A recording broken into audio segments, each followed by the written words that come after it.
안녕하세요. 법률사무소 세율 오윤지 변호사입니다. 우리 지난 시간에는 혼인 무효에 대해서 한번 알아봤어요. 혹시 혼인 취소 피디님 들어보신 적 있으세요? 아니요. 혼인 취소도 안 들어보셨어요? 네. 혼인 취소. 혼인 취소는 지난번 시간에 공부했던 혼인 무효보다 조금 더 사유가 다양합니다.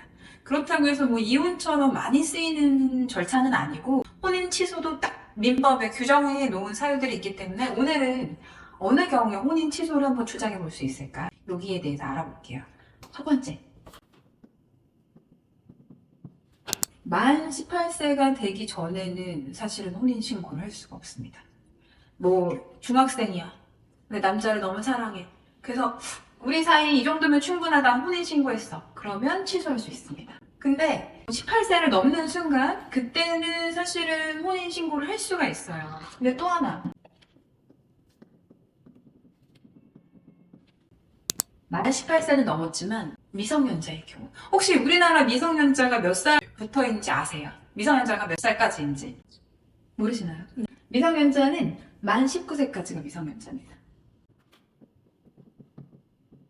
자, 그러니까 어때요? 18세인 경우에 일단 혼인 취소 사유야. 미성년자는 만 19세부터네? 그러면 18세와 19세 사이인 친구들이 있을 거란 말이에요. 이렇게 미성년자인 경우에 왜 그럼 이렇게 차이를 뒀느냐? 18세는 넘었는데 19세는 안 넘었어. 이 경우에는 부모의 동의를 받아서 혼인신고를 할 수가 있습니다. 그래서 미성년자인데 혼인신고를 할 때 만 18세는 넘었어. 그럼 부모가 동의해 준 경우에는 혼인 취소 사유에 해당하지 않습니다. 그런데 부모가 동의하지 않았다. 만 19세가 안 됐지만 이 경우에 혼인 취소 사유.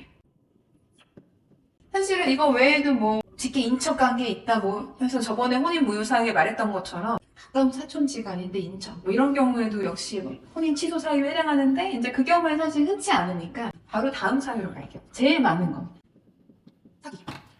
우리 사실은 혼인을 결정할 때 뭐 많이 보세요? 피디님은 결혼하실 때 뭐를 제일 보셨나요? 남편의 뭐에 대해서? 외모? 아니면 더 경제적인 능력? 이런 거 되게 중요하잖아요. 또 어떤 거 보셨어요? 이런 거 있어요. 학벌을 숨겼다. 나는 적어도 내 남편이 하버드 나왔으면 좋겠어. 근데 사실은 대학을 안 나왔는데 하버드 나왔다 라고 속였어. 그래서 결혼을 했네. 이런 경우 혼인 취소 사유로 삼고 싶단 말이에요. 근데 이제 모든 거짓말이 사실은 혼인 취소 사유의 사기에 해당하진 않아요. 왜냐면 결혼을 하기 위해서는 과장하는 면이 좀 있다. 예를 들면은 제일 중요한 거. 내가 범죄자다. 범죄자인데 특히 성범죄자야. 이거 와이프한테 사실대로 말하면 결혼할까요 안 할까요? 못하죠. 그런 경우에 그걸 숨기고 혼인신고를 했어. 이거 혼인 취소 사유 되어야 될 것 같아요? 안 돼도 될 것 같아요? 어떻게 생각하세요, 피디님? 돼야 될 것 같죠? 법원도 마찬가지로 보고 있어요. 정가를 숨겼다. 근데 그 정도 사유가 된다라고 하면 혼인 취소 사유를 보고 있습니다. 그 밖에 아까 제가 말씀드린 것처럼 학벌이 되게 중요한 요소였다.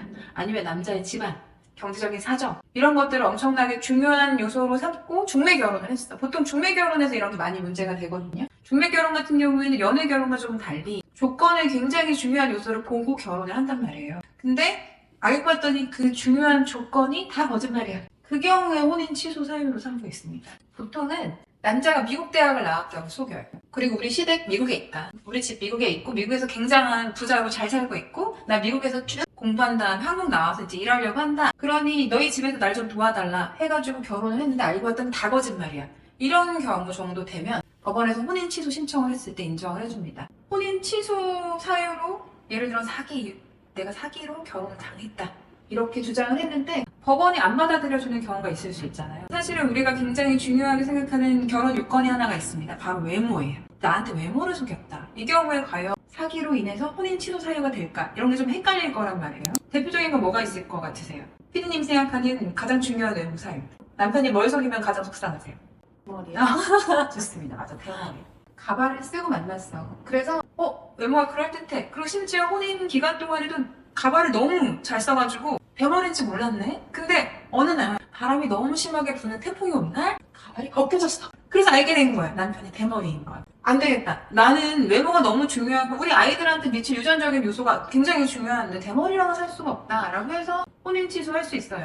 근데 애매해요. 왜냐면 법원이 사기 결혼을 이유로 해서 혼인 취소를 주장할 때 가장 먼저 보는 게 일반인이라면 이 사유가 있을 때 결혼을 안 했을까? 이거를 기준으로 삼아요. 그러니까 혼인을 결정할 때 아주 중요한 역할을 했는지 여부를 사유로 삼는데 대머리는 약간 애매합니다. 그러니까 일반적으로 저라면 남편이 대머리인 걸 속이고 결혼을 했다? 사랑의 힘으로 극복할 수 있을 것 같아요. 저라면. 근데 다른 사람은 또 아니란 말이에요. 그래서 이게 일반적인 혼인 취소 사유로까지는 보기 어렵다. 그래서 이런 경우에는 사기, 대머리를 속였다? 혼인 취소로 한번 주장을 해보고 만약에 혼인 취소 사유가 안 된다고 해도 우리 사이에는 이미 신뢰관계가 깨졌다. 이렇게 몇 년 동안 대머리인 거를 숨기고 결혼 생활을 했다? 나 이 사람 믿을 수 없어요. 이혼, 청 같이 들어갈 수 있습니다. 그래서 혼인 취소를 주장할 때는 이혼을 한번 같이 생각을 해서 들어가 보시고 혼인 취소 사유는 어쨌든 이렇게 명백하게 딱 규정이 돼 있지만 사기 이거는 좀 애매한 부분이니까 법원의 입장도 각각의 사례별로 달라지기도 하니까 여기에 해당을 한다면 두 개를 같이 진행하는 거 한번 고려해 보시라 오늘 말씀드렸고요. 다음에는 더 재미있는 주제로 여러분들 만나 뵐게요. 감사합니다.